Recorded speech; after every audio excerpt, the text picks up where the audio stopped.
The sun hung low over the neighborhood, casting a golden hue over cracked sidewalks and peeling fences. Kenny stood at the corner of Maple Street, his small wooden cart loaded with colorful boxes of candy. Each piece represented hope. Every dollar earned brought him and his mother, Clara, closer to a new refrigerator. Clara was his world, a single mother who worked 2 jobs. She always found time to remind Kenny of the values she held dear: honesty, kindness, and above all, courage. Kenny, she'd say with a firm but loving tone, when something feels wrong, trust your gut, speak up, even if it's hard. At just 10 years old, Kenny took those words to heart. They were a compass guiding him through a world that often felt overwhelming as Kenny navigated the bustling streets, his cart rattling along the uneven pavement. He decided to stop by the parking lot of Parker's Grocery. It was a prime spot for customers, and Kenny's candy often sold quickly there. But today, something was different. Parked under the shadow of a tall oak tree was a sleek, black luxury car. Its polished exterior and tinted windows stood out starkly against the modest sedans and pickup trucks of the neighborhood. Kenny frowned. It wasn't just the car that seemed out of place, it was the way it sat there, almost lurking. Curiosity tugged at him. His mother had always warned him about minding his own business, but Clara had also told him to trust his instincts.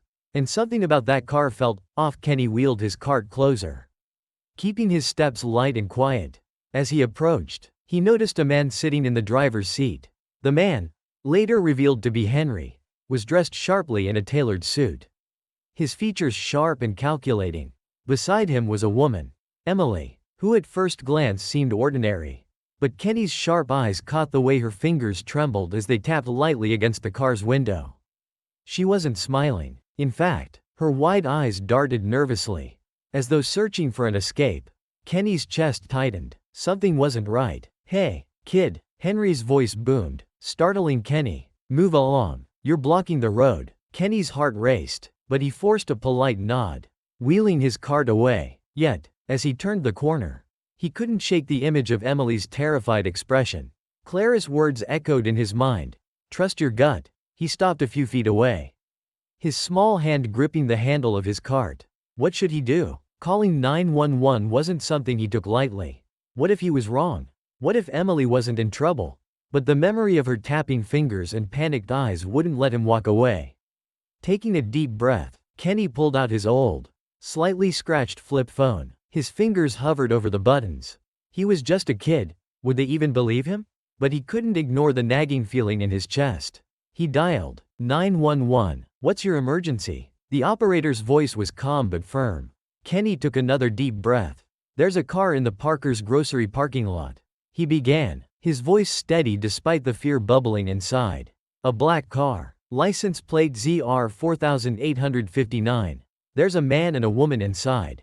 The woman looked scared. The operator asked for more details, and Kenny provided everything he could remember: the make of the car, the man's appearance, the subtle gestures of the woman. When he hung up, he felt both relief and a pang of fear. What if he'd just made things worse? Minutes felt like hours as Kenny waited, his cart abandoned at the edge of the lot. When the sound of sirens pierced the air, his heart leapt. 2 police cars pulled into the lot, their lights flashing. Kenny ducked behind a nearby bush, peeking out as the officers approached the black car.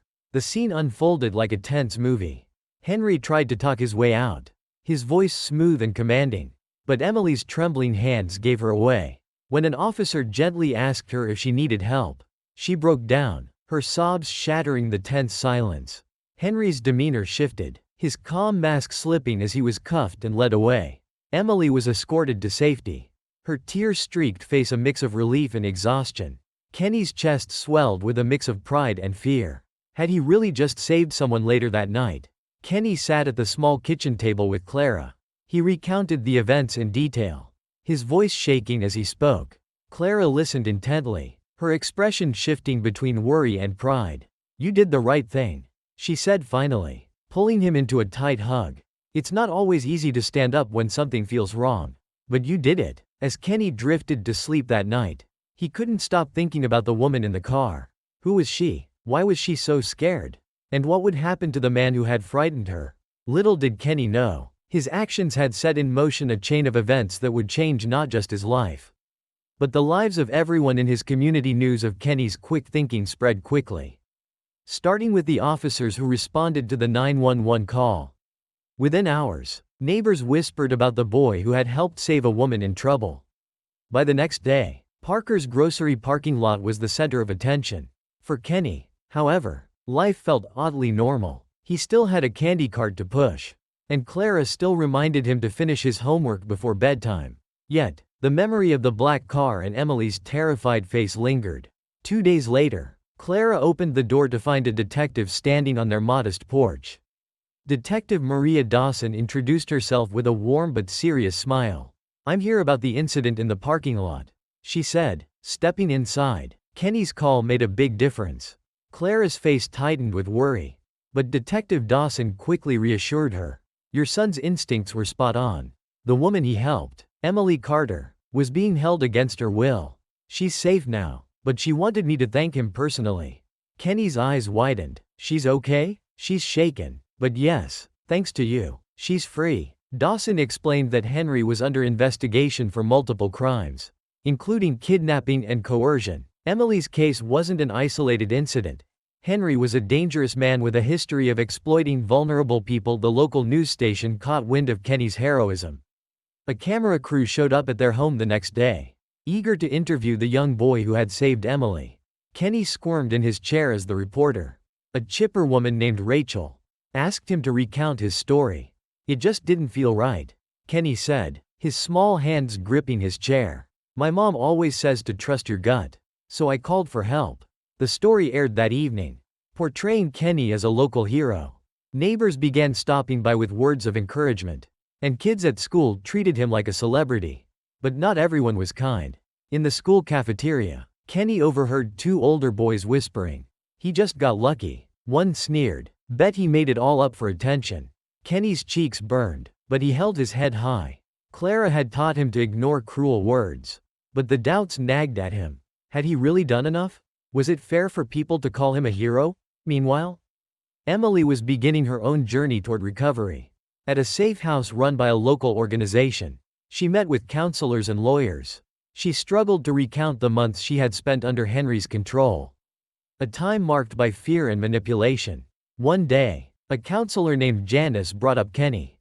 "You know, the boy who called 911 to help you." Emily smiled faintly. "He was brave. I don't think I'd be here without him." But her smile faded as she thought of Henry. His face, his voice, it all haunted her. She knew the fight was far from over. Henry wasn't the type to go down quietly. From his holding cell, Henry was already working on a plan. His lawyer, a sharp-tongued man named Victor Stein, promised to get him released on bail.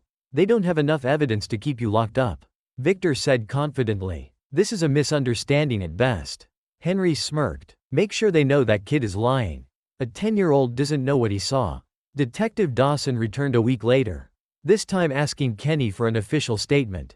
Sitting at the police station, Kenny felt the weight of responsibility like never before.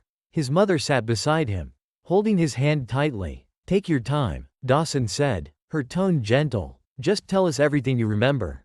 Kenny closed his eyes, replaying the scene in his mind. He described the car, the man, and Emily's terrified expression. "I don't know why," he finished, "but it felt like she needed help." Dawson smiled. "You've got a good instinct, kid." But as they left the station, Clara's face was clouded with worry. "You did the right thing," she reassured him, "but people like Henry don't give up easily. Stay strong, Kenny." While some praised Kenny's bravery, others began questioning the story. On social media, comments ranged from admiration to outright skepticism. "Where's the proof the kid saved her?" one post read. "Sounds like he just wanted attention." Clara shielded Kenny from the worst of it, but the whispers in the neighborhood were hard to ignore. The pressure mounted when Henry's lawyer released a statement claiming that Henry had done nothing wrong and that the situation had been blown out of proportion by a misguided child. One evening, as Clara and Kenny shared a quiet dinner, there was a knock at the door. To Kenny's surprise, Emily stood on the porch, looking fragile but determined. "I wanted to thank you," she said, her voice trembling. "You saved my life." Kenny was speechless. Emily knelt to his level, her eyes brimming with tears. You did what so many adults were too afraid to do. Don't ever doubt yourself. Kenny. As Emily left, Clara hugged her son tightly. See, she whispered, you're stronger than you think. The chapter closes with Kenny staring out his bedroom window. His mind racing. He didn't feel like a hero. But Emily's words planted a seed of resolve. He knew this wasn't over. Henry was still out there. And the fight for justice was just beginning. Emily sat in a sunlit room at the local safe house. Her hands trembling as she clutched a cup of tea. Across from her sat Janice, the counselor who had helped dozens of survivors like her. Take your time, Janice said gently. We can't help unless we know what happened. Emily closed her eyes, willing herself to speak. It started months ago. I met Henry at a diner. He seemed charming, kind even. I was in a bad place, barely making rent. No family to turn to. He offered to help. Her voice cracked as she continued. But then it changed. He became controlling, threatened me if I tried to leave. I thought I could handle it. But when he started locking me in the car. She paused, her hands trembling. I felt like I'd never escape. Janice nodded, her expression somber. You're safe now, but Henry has a history of doing this to others. We need to make sure he doesn't hurt anyone else. Emily's eyes widened. Others? How many? We're still investigating, Janice replied, but your bravery might be the key to stopping him for good. Meanwhile, Kenny was struggling with his newfound fame. At school, kids whispered behind his back, some praising him, others calling him a liar. His best friend, James, tried to cheer him up. You're like a superhero, man, James said, grinning. Kenny the Kid Crusader. But Kenny didn't feel like a hero. Every time he saw Emily's face on the news, he was reminded of the fear in her eyes. And when he overheard his teacher, Mr. Callahan, questioning the validity of his story, it stung. Do you really think a 10-year-old could notice all that? Mr. Callahan said to another teacher. Seems a little too convenient. Detective Dawson worked tirelessly to build a case against Henry. Evidence began to pile up, a string of missing women who had crossed paths with Henry. Witness accounts of his manipulative behavior. And even financial records suggesting he'd blackmailed some of his victims. But it wasn't enough. Henry's lawyer, Victor Stein, was skilled at creating doubt. This is all circumstantial, he argued during a preliminary hearing. There's no direct proof linking my client to any crimes. Dawson knew they needed more. And then she had an idea. She returned to the parking lot where Kenny had made his call, hoping to find surveillance footage from nearby stores. At Parker's grocery, Dawson reviewed hours of grainy footage until she spotted it. The black luxury car pulling into the lot. Henry's face was visible through the windshield. And Emily could be seen in the passenger seat, tapping the window nervously. But there was more. The footage also captured Kenny walking toward the car, then retreating, before pulling out his phone to make the call. Dawson smiled. This is it, she murmured. This kid really is a hero. Henry, meanwhile, was working to maintain his facade. From his cell, he instructed Victor Stein to spin a story that painted him as the victim. Emily was a friend, he said. She's just confused. And that kid? He's probably just trying to be famous. Stein released a statement to the press, claiming that Henry was being unfairly targeted. This is a witch hunt, he declared. There's no real evidence against my client. Public opinion began to shift. Some people questioned whether Emily was exaggerating. Others criticized the police for relying on a child's testimony. Clara noticed the whispers in the neighborhood growing louder, and it made her furious one afternoon. Clara arranged for Emily to visit their home. I thought it might be good for both of you, Clara said, her tone firm but kind. Emily sat across from Kenny at the kitchen table, her eyes softening as she looked at him. You saved my life, she said, her voice steady despite the weight of her words. Kenny shrugged, embarrassed. I just called 911. That's not really saving someone. It is, Emily insisted. You saw something no one else noticed. You acted when everyone else would have walked away. That takes courage. Kenny smiled shyly. For the first time, he began to believe her. As the days passed, Clara grew increasingly frustrated with the public's doubts about her son. During the community meeting, she stood up and spoke. My son is 10 years old, she began, her voice firm. He didn't call 911 for attention or because he wanted to be a hero. He did it because it was the right thing to do. And instead of questioning him, we should be asking why more adults didn't notice something was wrong. Her words resonated with many in the audience, drawing applause, but others remained skeptical, muttering about the media circus surrounding the case. The tension reached a boiling point when Henry was granted bail. The news spread quickly, sending a ripple of fear through Emily's safe house. "What if he comes after me?" she asked Janice, her voice trembling. Janice assured her that the police were keeping a close watch on Henry. But Emily couldn't shake her fear. Meanwhile, Kenny overheard Clara talking on the phone late one night. "They let him go?" she said, her voice shaking with anger. "What kind of justice system does that?" Kenny sat in his room that night, staring at the small trophy his school had given him for his heroic actions. It didn't feel like a victory. Not yet. He thought about Emily's fear, Clara's frustration, and Detective Dawson's determination. He might be just a kid, but he couldn't let Henry win. "I'm not giving up," he whispered to himself. The neighborhood, once a close-knit community, began to show cracks as Henry's bail became the talk of the town. At grocery stores, schools, and church gatherings, people debated the case. "You have to admit, it's strange that a kid noticed something the rest of us didn't," one neighbor said. "But he did something good," another replied. "Why are we tearing him down for it?" For Kenny, these conversations were unavoidable. He heard them in the hallways at school, on the playground, even when he went with Clara to the market. Some people offered kind words, but others whispered behind his back, casting doubt on his story. One day after school, Kenny overheard two boys in his grade, Todd and Eric, laughing as they passed him in the hallway. "Hey, hero," Todd sneered, his tone dripping with sarcasm. "Seen any more scary cars lately?" Kenny clenched his fists but said nothing. Their words stayed with him, weighing heavy on his heart. At home, Clara noticed his unusual silence at dinner. "Kenny," she said gently, "what's bothering you?" He hesitated before blurting out, "What if they're right? What if I just got lucky?" Clara reached across the table and took his hand. "Kenny, the truth doesn't change because people doubt it. You did the right thing, and nothing they say can take that away." At the safe house, Emily faced her own battles. The media's scrutiny made her feel like she was living under a microscope. Reporters questioned her motives, with some insinuating she might be exaggerating her story. "Why would anyone think I'd make this up?" Emily asked Janice one afternoon, her voice thick with frustration. "Because people like Henry are good at creating doubt," Janice replied, "but the truth is on your side. Don't let them shake you."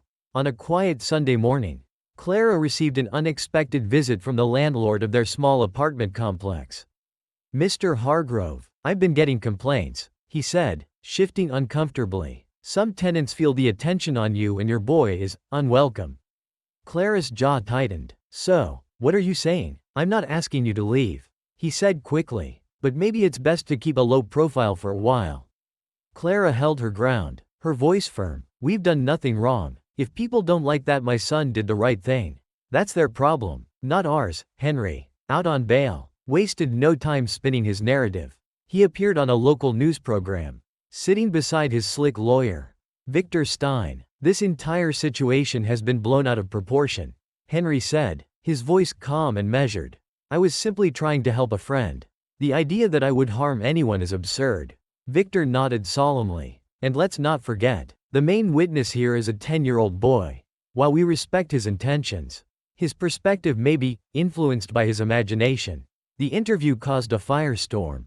Supporters of Kenny and Emily were outraged, but skeptics seized on Henry's words, fueling a growing divide. Despite the backlash, Kenny found support in unexpected places. His teacher, Mrs. Martinez, called him aside after class one day. "I know it's not easy," she said, her kind eyes meeting his, "but you've shown more courage than most adults I know. Don't let anyone take that away from you."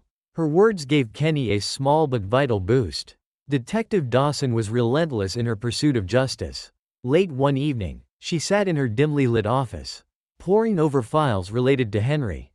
Her phone buzzed. It was a tip from a woman who claimed to have had a similar experience with Henry years ago but had been too scared to come forward. Dawson immediately scheduled a meeting. When she met the woman, who introduced herself as Rachel, the similarities between her story and Emily's were chilling. "We've got him," Dawson whispered to herself. As the trial date approached, Emily began preparing to testify. The legal team warned her it wouldn't be easy. Henry's lawyer will try to discredit you. Janice said gently. He'll bring up your past, your struggles, but you have to stay strong. Emily nodded, though her hands trembled. If I don't do this, he'll hurt someone else, she said firmly, inspired by Clara and Emily's bravery. Kenny decided he wouldn't back down either. At school, when Todd and Eric started taunting him again, he looked them in the eyes. I helped save someone's life, he said evenly. What have you done? The boys fell silent, and for the first time in weeks, Kenny felt a flicker of pride. The chapter ends with the announcement of the trial date. Clara and Kenny prepare for the media frenzy. Emily steels herself for the battle ahead, and Detective Dawson gathers the final pieces of evidence. In the background, Henry smirks, confident that he'll come out on top. But Kenny, Emily, and Dawson know the truth is on their side, and they're ready to fight for it. The trial began on a crisp Monday morning. The courthouse was surrounded by reporters and onlookers, their voices blending into a cacophony of questions and camera flashes. Clara tightened her grip on Kenny's hand as they walked inside. You ready for this, sweetheart? She asked softly. Kenny nodded, though his palms were sweaty. He wasn't just a spectator, his testimony would play a key role in the case against Henry. The weight of that responsibility hung heavy on his young shoulders inside the courtroom. The atmosphere was tense. On one side sat Henry and his lawyer, Victor Stein, both exuding confidence. On the other, Emily sat with her legal team, her face pale but determined. The prosecutor, Elena Morales, began with a powerful opening statement. This case is about bravery in the face of evil. It's about a young boy who trusted his instincts and a woman who found the courage to speak out. But most importantly, it's about holding a man accountable for his heinous actions. Victor Stein countered with a calm yet insidious argument. This is a story of misunderstandings and assumptions. My client, Henry Donovan, is a respected businessman, and the claims against him are baseless. We will show that the so-called evidence is nothing more than a web of exaggerations. Emily was the first to testify. She recounted her relationship with Henry, from their seemingly kind first meeting to the manipulative, terrifying control he exerted over her life. Her voice wavered at times, but her determination shone through. Stein's cross-examination was ruthless. He questioned her character, bringing up financial struggles and past mistakes to paint her as unreliable. Isn't it true, Stein sneered, that you have a history of making poor decisions? Perhaps this is just another one. Emily's jaw tightened. The only poor decision I made, she said firmly, was trusting Henry Donovan, but that doesn't make what he did any less real. Her words drew murmurs from the courtroom, and Kenny felt a surge of admiration for her courage. When Kenny's name was called, Clara gave him a reassuring nod. He walked to the stand, his small frame seeming even smaller in the imposing courtroom. Please state your name for the record, the prosecutor said. Kenny Porter, he replied, his voice steady despite the knot in his stomach. Elena Morales guided him through his testimony, asking him to recount what he saw in the parking lot. Kenny described the black car, Henry's commanding presence, and Emily's subtle but clear signals for help. You said something didn't feel right, Morales said. Can you explain that? Kenny hesitated, searching for the right words. It was her eyes, he said finally. She looked scared, like she needed help but couldn't ask for it. My mom always says to trust your gut. So I did. Victor Stein wasted no time trying to undermine Kenny's credibility. You're 10 years old, correct? Yes, Kenny replied. And you expect this court to believe that you, a child, could accurately assess such a complex situation? I'm not a grown-up, Kenny admitted, but I know what scared looks like. And she was scared. Stein smirked. Perhaps you just imagined it. Or maybe you wanted to feel important? Kenny's cheeks burned, but he held his ground. I didn't imagine it, he said firmly. I saw what I saw. His bravery drew quiet smiles from Emily and Clara. But Stein's tactics planted seeds of doubt in the courtroom just as the trial seemed to reach a stalemate. Detective Dawson presented a surprise witness, Rachel, the woman who had come forward with a story eerily similar to Emily's. Rachel's testimony painted Henry as a serial manipulator who preyed on vulnerable women. When Stein attempted to discredit her, Dawson revealed a piece of damning evidence, a series of emails Henry had sent to Rachel, laced with veiled threats and demands. The courtroom buzzed with shock. The trial's tension reached its peak during closing arguments. Morales emphasized the courage of Emily and Kenny, urging the jury to focus on the truth rather than the distractions Stein had presented. "This case isn't about wealth or status," she said passionately. "It's about justice. Justice for Emily, for Rachel, and for anyone else who has suffered because of Henry Donovan." Stein, meanwhile, clung to his narrative of doubt and misunderstanding. "The prosecution has built a case on feelings and assumptions," he said. "That is not enough to convict a man." After hours of deliberation, the jury returned. The courtroom fell silent as the foreperson stood to deliver the verdict. On the charge of kidnapping, we find the defendant, Henry Donovan, guilty. Relief flooded Emily's face, and Kenny let out a breath he didn't realize he'd been holding. Clara squeezed his hand, tears in her eyes. Henry's sentencing brought a sense of closure. But for Kenny, the journey was far from over. Reporters continued to hound him, and some neighbors still whispered behind his back. Yet, he felt stronger now, more confident in his actions. Emily, too, began rebuilding her life, with support from Janice and the safe house. She found a job and started speaking out about her experiences. Becoming an advocate for other survivors, the case sparked a wave of change in the community. People began organizing safety awareness programs. Inspired by Kenny's courage, Clara was offered a better job managing a local nonprofit, her dedication to her son's values earning her respect and admiration.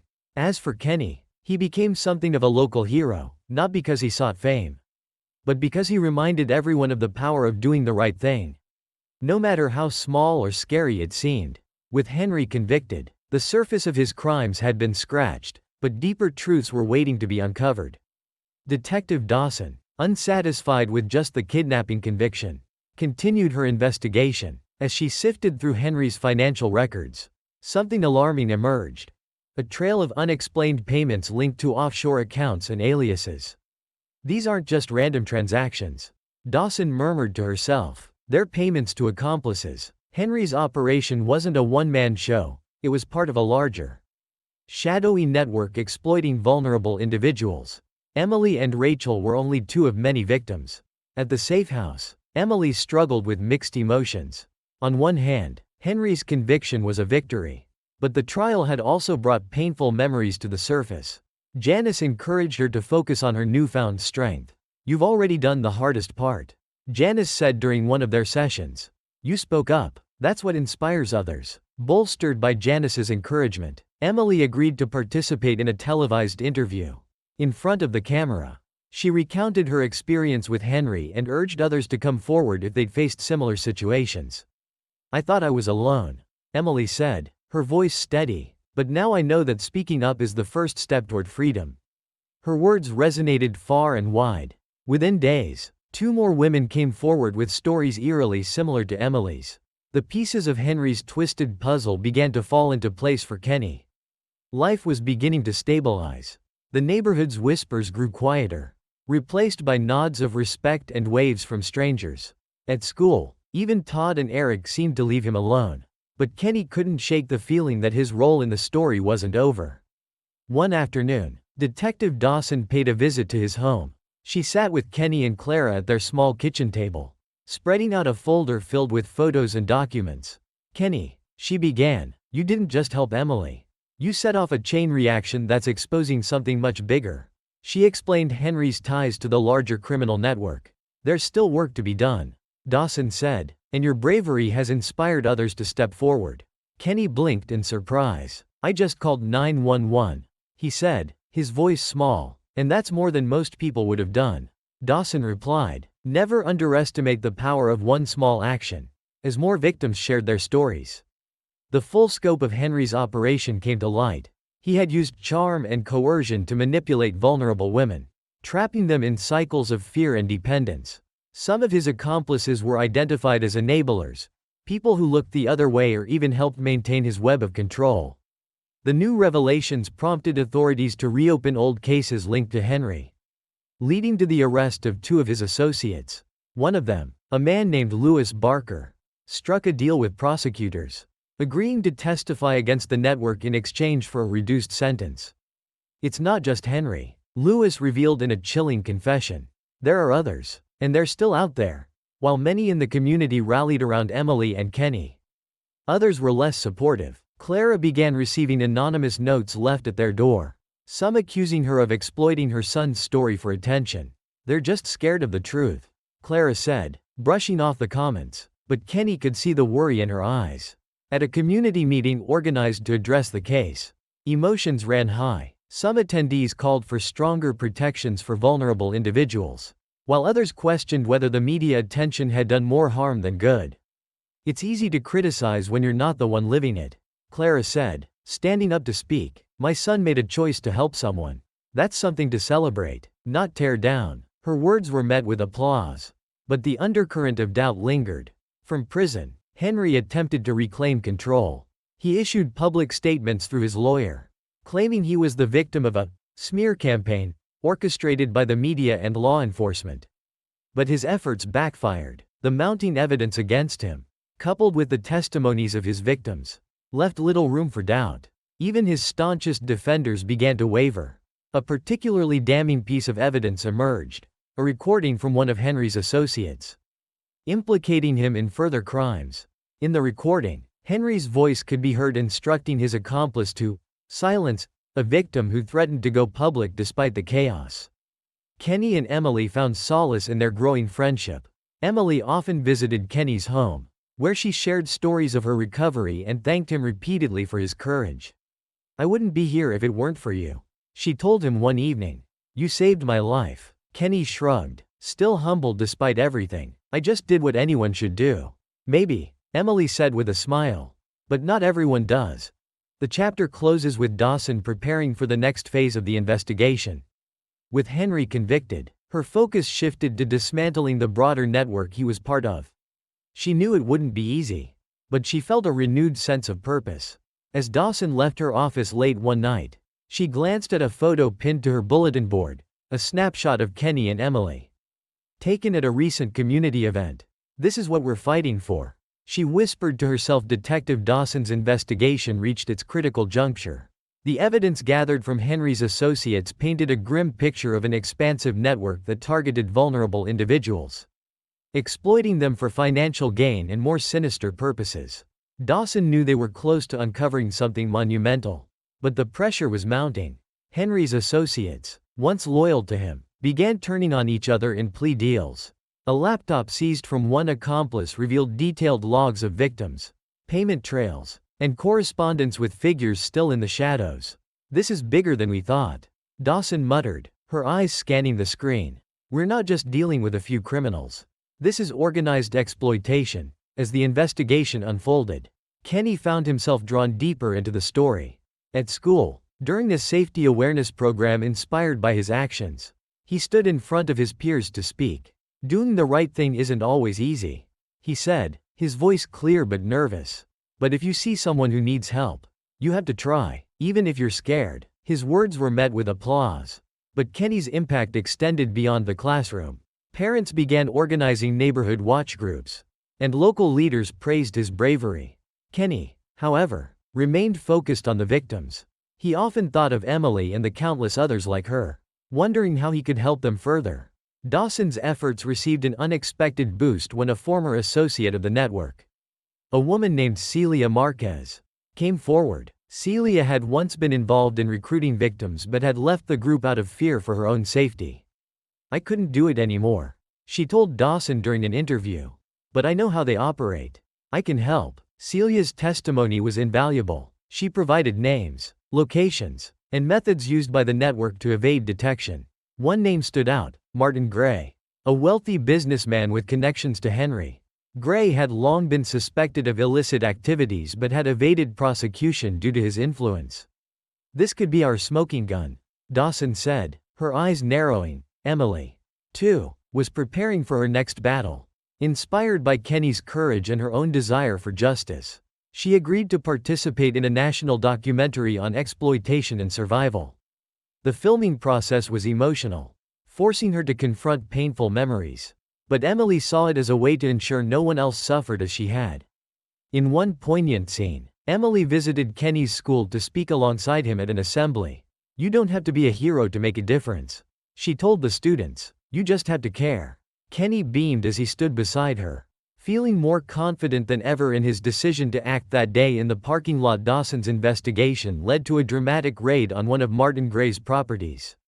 Armed with a warrant, a team of officers stormed the sprawling estate, uncovering evidence that linked Gray directly to the network.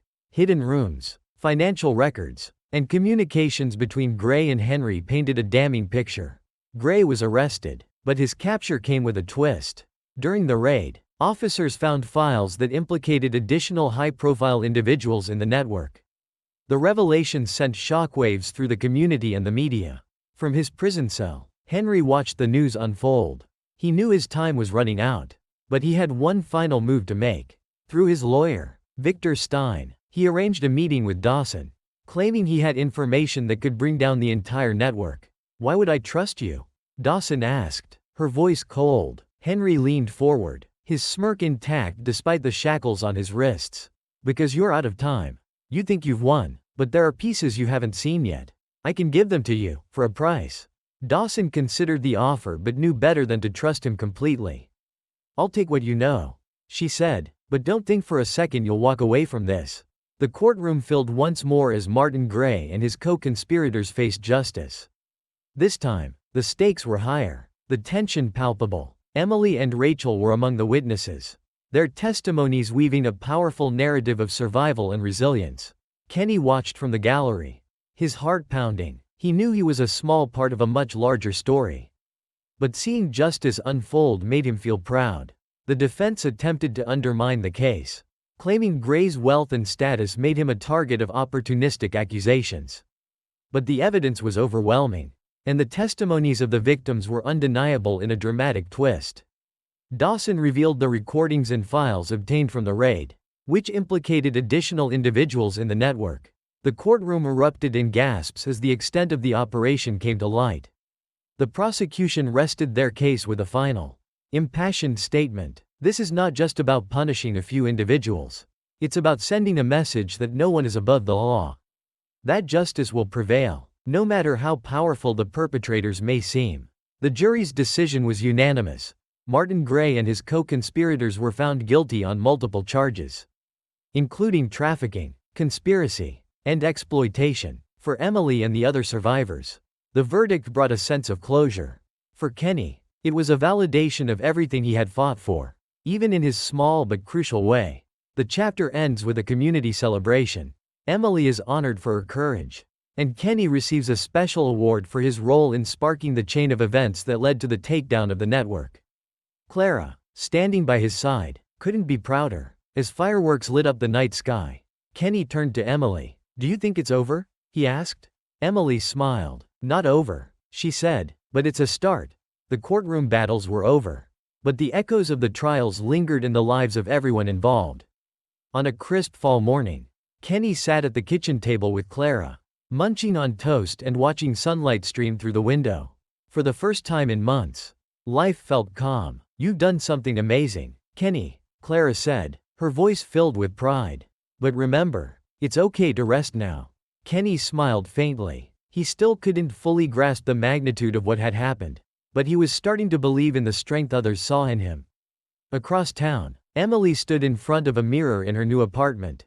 The scars of her past were still there, both physical and emotional, but they no longer defined her.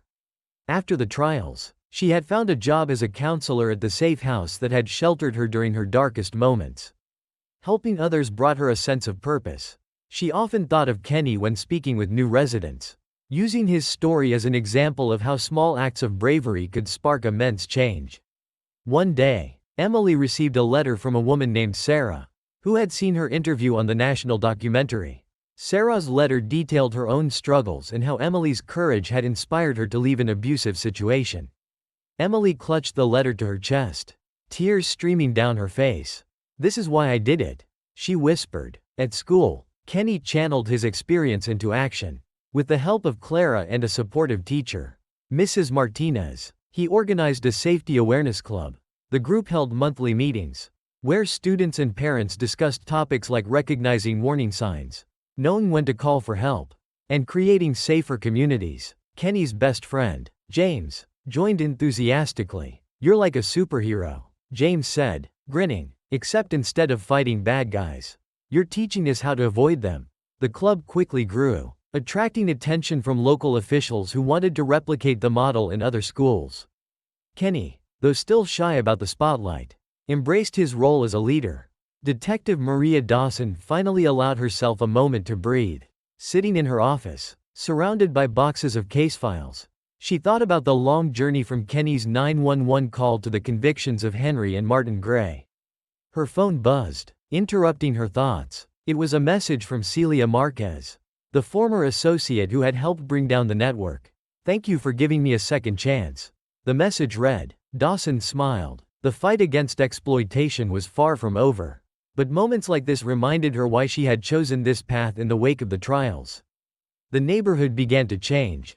Inspired by the courage of Kenny and Emily, local organizations launched new initiatives to support survivors and improve community safety. Clara was offered a leadership position at one such organization, where she used her experiences to advocate for single parents and vulnerable families.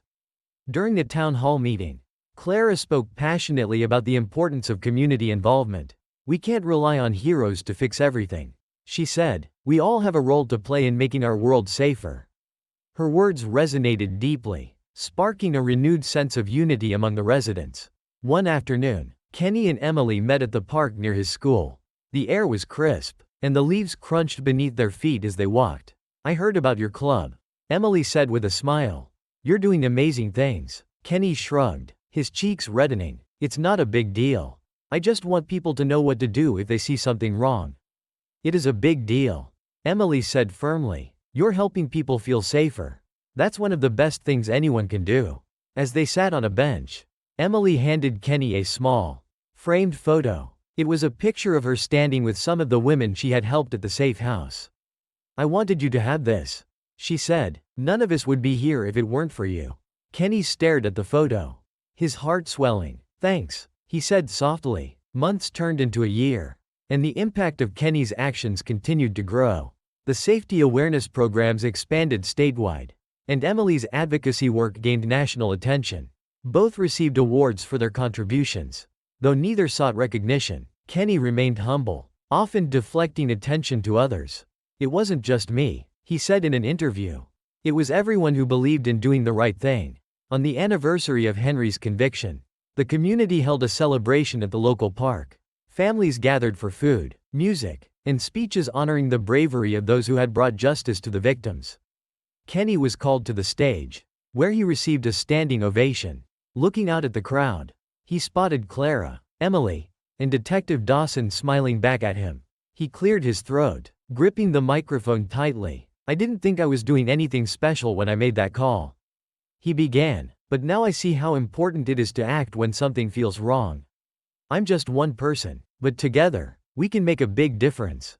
The crowd erupted in applause as Kenny stepped off the stage. Emily hugged him tightly, whispering, "You're a true hero, Kenny." That night, Kenny sat on his bed, staring at the framed photo Emily had given him.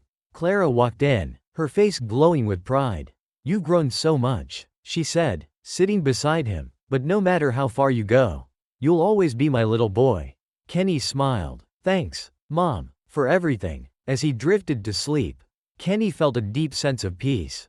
He didn't know what the future held, but he was ready to face it with the same courage that had brought him this far. Emily stood outside a community center, the morning sun warming her face. Inside, a crowd had gathered for the grand opening of the Emily Carter Center for Hope and Safety. The building, once an abandoned library, had been transformed into a sanctuary for survivors of abuse and exploitation. The event was a culmination of months of hard work. With the help of donations and volunteers inspired by her story, Emily had turned her dream into reality. The center would offer counseling, housing, and job training for those in need. As she cut the ceremonial ribbon, the crowd erupted in applause. Among them stood Kenny and Clara, beaming with pride. "Thank you," Emily said, her voice trembling with emotion. "This isn't just my story, it's our story. It's proof that even the smallest act of courage can create ripples of change." Back at school, Kenny's Safety Awareness Club continued to thrive.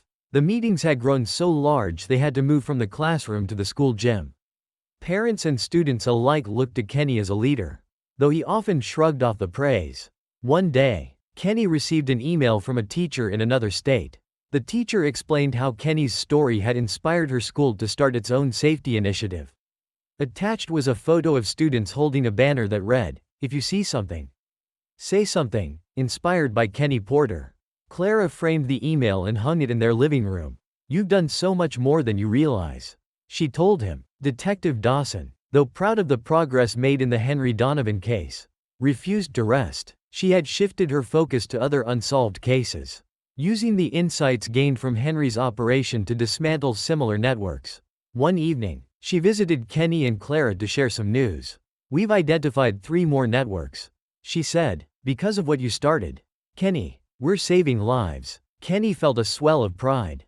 But he quickly changed the subject, asking Dawson about her work. "It's not just me," she said with a smile. "We're all in this together." Months later, Kenny and Clara were invited to a ceremony at the state capitol, where they were to be honored for their contributions to community safety. Clara wore a new dress, a gift from the nonprofit she now managed, while Kenny nervously adjusted the tie his mother insisted he wear. On stage, the governor recounted the story of Kenny's 911 call and the chain of events it had set into motion. Kenny Porter reminds us that courage knows no age. The governor said, "Because of his actions, countless lives have been changed for the better." Kenny received a standing ovation as he accepted the award. In his brief speech, he said, "I didn't do this alone. My mom, Emily, Detective Dawson, and so many others showed me what it means to do the right thing. This is for all of us." That evening, Emily sat by the fireplace in her new apartment, reflecting on how far she had come. She had spent months working at the center, connecting with survivors and helping them rebuild their lives. Her advocacy work had even taken her to Washington, D.C., where she spoke to lawmakers about the importance of supporting survivors. A framed photo of Kenny and Clara sat on her mantle. Looking at it, Emily felt a deep sense of gratitude. It all started with a boy who cared, she whispered to herself one afternoon. Clara received a letter in the mail. It was from a prestigious scholarship foundation, offering Kenny a full ride to a private school known for its leadership programs. Kenny was stunned. "Me? A leadership school? You've been leading since the day you made that call," Clara said, her eyes shining with pride. "This is just the next step." Though nervous about leaving his friends, Kenny decided to accept the opportunity. The scholarship not only covered tuition but also opened doors to mentorship programs and community service initiatives before starting at the new school. Kenny and Clara hosted a small gathering at their home. Neighbors, teachers, and friends came to celebrate his accomplishments. Emily made a heartfelt toast. "Kenny showed us all that bravery isn't about being fearless, it's about doing what's right. Even when you're scared," she said, raising her glass. "Here's to a bright future for a truly remarkable young man." On his first day at the new school, Kenny felt the familiar pangs of nervousness. But as he walked into the bustling halls, he reminded himself of everything he had overcome. He wasn't just a kid with a story, he was someone who could make a difference. As the weeks went on, Kenny excelled in his new environment, earning respect from peers and teachers alike. He started a new chapter of the Safety Awareness Club, determined to carry forward the lessons he had learned back in the neighborhood. Clara continued her work at the nonprofit, and Emily's center flourished. Detective Dawson remained a relentless force for justice, cracking cases that others had overlooked. The ripple effects of Kenny's bravery were felt far and wide. Communities across the country adopted programs inspired by his story, and legislation was introduced to improve protections for vulnerable individuals. One evening, Kenny sat by the window in his dorm room, writing a letter to Emily. He thanked her for believing in him and promised to visit soon. As he sealed the envelope, he looked out at the stars and thought of Claire's words, "Even small actions can lead to big changes." Kenny smiled to himself. He didn't know where life would take him, but he was ready to face it with courage, kindness, and a determination to keep making the world a better place. Epilogue: years later, a statue was erected in the town square, depicting a young boy holding a phone, with the inscription, "Kenny Porter, proof that one call can change everything." Kenny, now an adult, visited the statue with Clara and Emily, reflecting on the journey that had brought them to this moment. "I never thought it would lead to all this," Kenny said. "That's the beauty of it," Clara replied. "You didn't have to. You just had to take the first step."